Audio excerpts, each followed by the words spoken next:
Bom, no último vídeo eu prometi um breve comentário sobre o filme Blade Runner e naturalmente o livro de 68 do Philip K. Dick, Androides Sonham com Ovelhas Elétricas, e de que modo a gente pode pensar o conceito de imitação na chave do Byung-Chul Han a partir desse filme, ou ampliar um pouquinho o debate, né?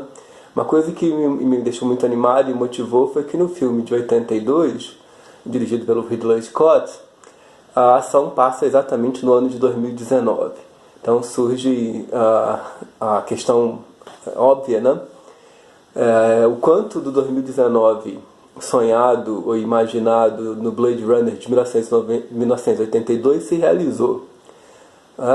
Numa primeira perspectiva, nós poderíamos ser bastante pessimistas, né? ou otimistas, na verdade, porque muitos aspectos daquele mundo distópico não se realizaram exatamente da maneira como foi imaginado no Blade Runner de 82. Né? Aquilo que parece que marca uma grande diferença é que nós não tivemos nenhuma grande catástrofe nuclear que pudesse dividir a história do mundo entre antes e depois dessa catástrofe nuclear. Mas, obviamente, para muitas pessoas, a crise ecológica que nós vivemos, a exaustão do modelo de desenvolvimento, que coloca a questão ecológica na ordem do dia, certamente justificaria a aproximação com o filme. Mas eu não vou por esse caminho mais direto da comparação entre aquele futuro passado e o nosso presente, mas vou tematizar aquilo que me parece ser o elemento central do filme e do livro, e como esse elemento central pode nos ajudar a pensar 2019 e a nossa situação contemporânea. Bom, parte do conceito de imitação, e aí alguns colegas me chamaram a atenção que o conceito de Tianzai em chinês não pode ser traduzido simplesmente por fake, né, ou não se esgota no conceito de fake, porque, pelo menos em português, a tradução mais imediata para o fake seria falso, né, o que seria uma oposição ao verdadeiro. E da reflexão do Byung-Chul Han, embora não esteja ausente essa dimensão do falso enquanto oposto a um verdadeiro, o central é a ideia de imitação. E a ideia de imitação, então, estaria oposto ao original. Mas eu acho que há um campo de sobreposição entre essas categorias e eu queria manter essa sobreposição, mesmo entendendo as diferenças, para a gente poder pensar. Então, vamos pensar nesse quadrilátero de conceitos. De um lado, nós temos imitação, que estaria oposto à ideia de original, e no outro lado, nós teríamos falso, que estaria oposto à noção do verdadeiro. Atualmente, obviamente, a imitação é falsa quando se passa por um original. Nem toda imitação é necessariamente falsa. Ela é falsa quando ela quer se colocar num original, tendo o mesmo valor do original. Então, no caso dos exemplos dos produtos Tianzai, obviamente, alguns deles são falsos. Não, uma réplica de uma bolsa Louis Vuitton é naturalmente falsa. Essa imitação é falsa, já que ela não é idêntica ao original, ela não tem as garantias sociais do original, e aqui não é só ser idêntico ou não, né? É ter também, digamos, a autenticação social que garante a originalidade de um determinado produto, de um determinado processo.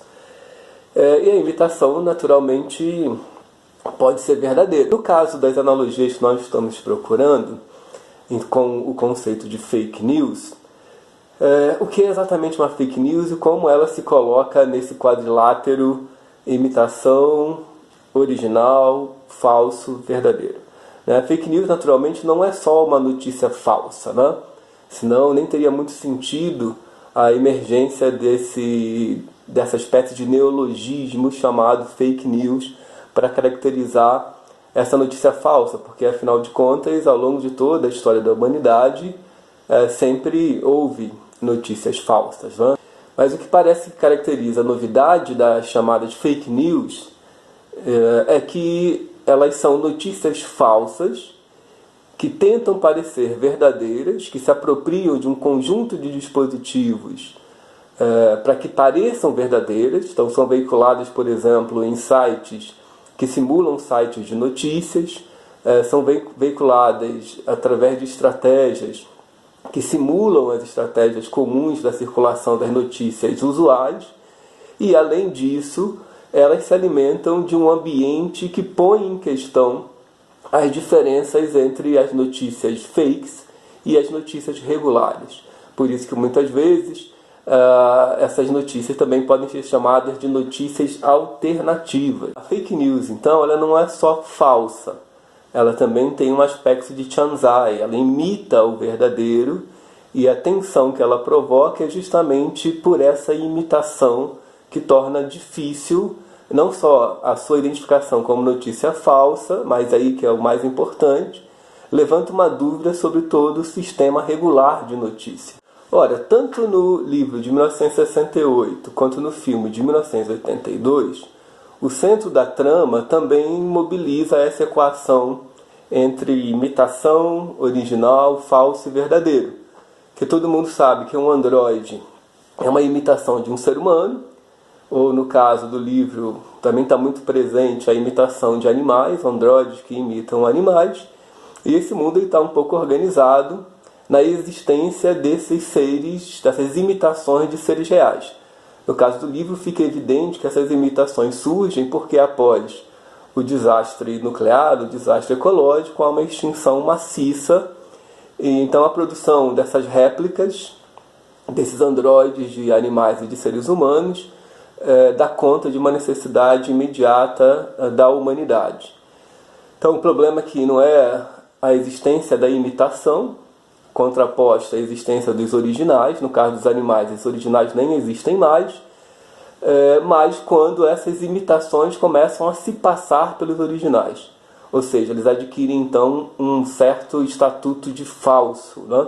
Já que o replicante que se passa por um ser humano deixa de ser uma mera imitação de um ser humano e passa a assumir então uma situação de falsidade que deve ser combatida por aquela sociedade, porque naturalmente isso desestabiliza as fronteiras sociais organizadas. Commerce is our goal here at Tyrell. More human than human is our motto. Rachel is an experiment, nothing more. O filme e o livro questionam então os limites entre a imitação e o original, o falso e o verdadeiro.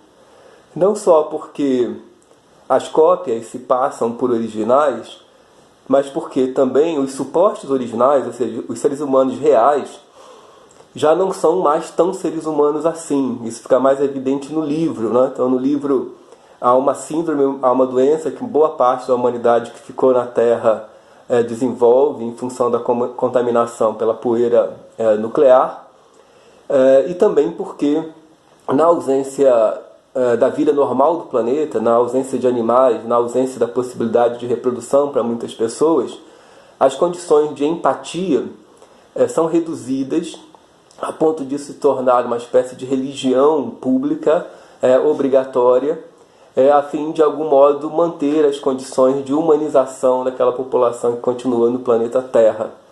Então vocês percebam que as fronteiras entre o humano e o não humano estão sendo questionadas nos dois lados dessa oposição. Naquele mundo distópico, os humanos são mais parecidos com os robôs do que os próprios androides, principalmente os androides atualizados da série Nexus 6, que dentro do livro teriam sido inventados em 2016.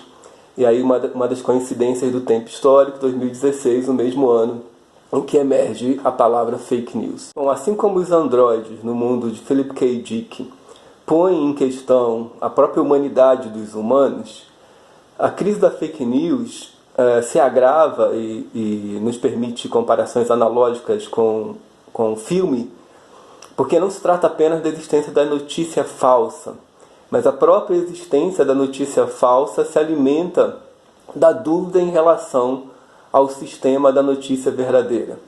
Então, o aspecto antissistêmico que sustenta as fake news está assentado na dúvida sobre o sistema da notícia tradicional.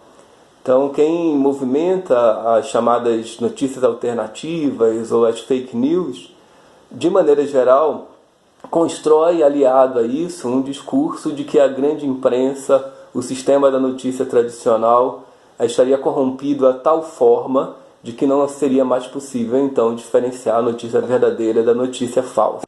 Considerando que o outro fator na propagação da fake news é a existência de robôs, de algoritmos, de pequenos sistemas de computador que trabalham na disseminação dessas fake news, nós estaríamos muito mais próximos dos mundos, dos futuros passados de Blade Runner do que nós gostaríamos.